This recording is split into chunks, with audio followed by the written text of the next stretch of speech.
The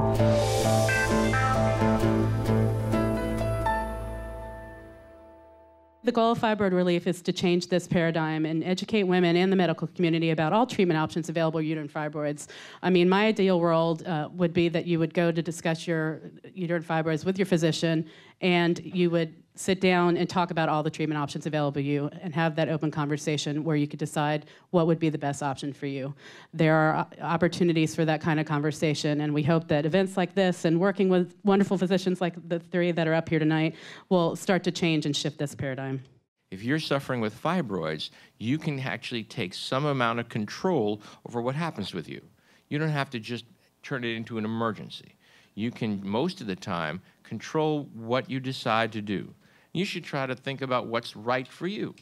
Both of my colleagues have talked about a lot of different techniques for taking out or treating uterine fibroids. I'm an OB-GYN in the medical center, and I've been trained in not uterine fibroid embolization, because that's truly a radiologic procedure, but in all the rest of the procedures, as well as this newest completely non-invasive technique. Now, this technique can be done by a radiologist or by an obstetrician gynecologist. And so I was one of the first people who, shortly after FDA approval, was trained to do this.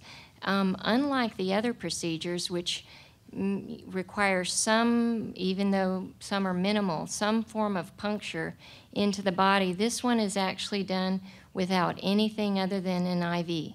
In February of this year, when I went for my well woman exam, she talked to me again about this new procedure, and she asked if I was interested, and my first thoughts was, wow, if I can do something and provide myself some relief without a hospital stay, without being cut, I'm interested. You know, where do I sign? I'm so grateful I decided to have the surgery.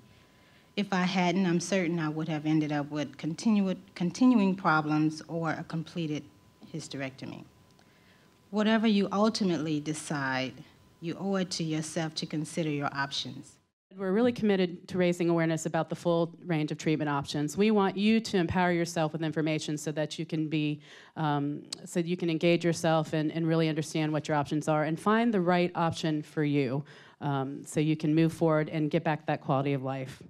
What's important, if you take nothing else away from tonight, just realize that the key message here is that there are options, and all of these options are just tools in a toolbox. And no one tool is best for any given job, or not one procedure is best for any given patient. Tonight, you're going to take the first steps towards getting the knowledge that you need, not only for yourself, but I'm sure you have a sister or a neighbor or a friend that has questions about fibroids.